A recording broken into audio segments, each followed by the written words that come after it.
Well, good day, smart traders. I trust each and every one of you are ready for another profitable day within the market. Let's kick things off by having a look at today's economic calendar. Today is packed with trading opportunities, so stay tuned. First up, the Australian interest rate decision came out at 6:30 this morning. Later this afternoon at 4 p.m. South African Standard Time, the JOLTS job openings report will be released from the USA, providing excellent trading opportunities for all our traders. But that's not all. We are giving away a limited edition branded mug to one lucky winner. To enter, simply like this video and answer the following question in the comments. What is the G7? Is it A $58 million Gulfstream jet, B, the world's developed economies, or C, the top 7 technical indicators? Make sure to subscribe to our channel to be eligible to win. The giveaway will take place once we reach 300 subscribers, so stay tuned. T's and C's apply. Let's move on by having a look at what's making headlines within the financial markets today.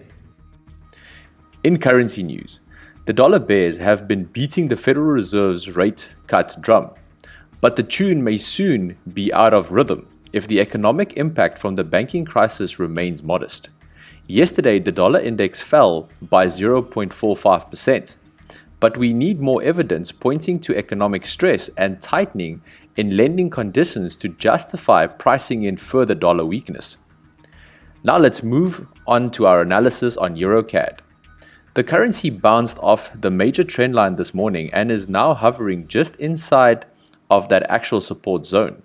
Should we get a break of the zone and a close around that 1.466 level, we could see a rally all the way back up to the next primary resistance at 1.487. However, if this support is broken, we could see a sell-off all the way back down to the next support at 1.45.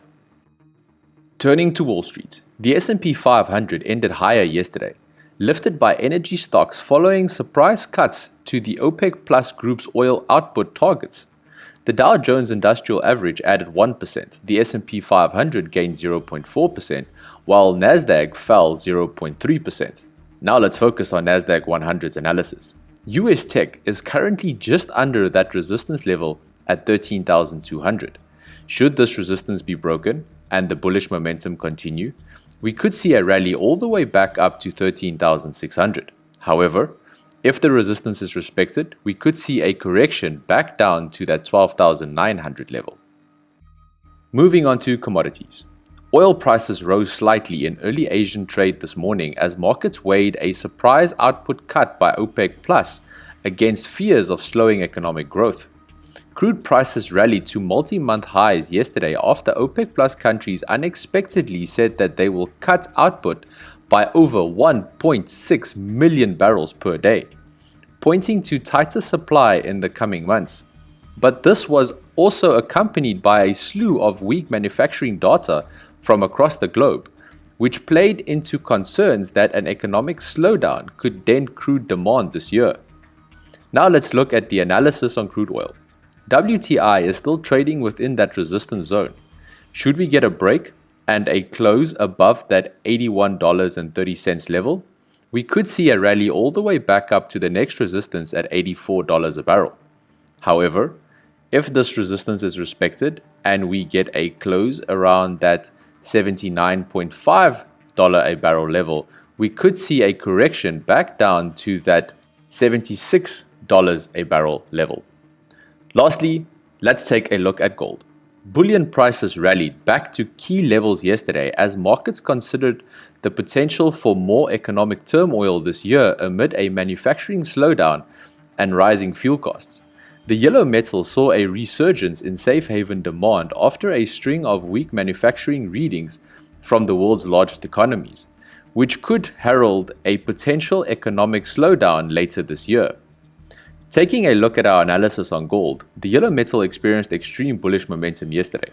However, during the evening we saw a correction back down to our dynamic support level at 1978.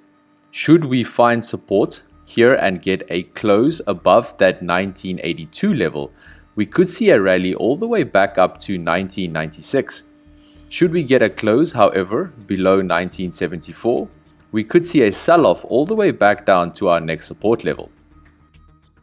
So that is it from us here at Smart Online Trader. Should you be interested in any additional services that we offer, kindly get in touch with us or simply click on one of the links in the description below. As always, may the puss be with you. Cheers.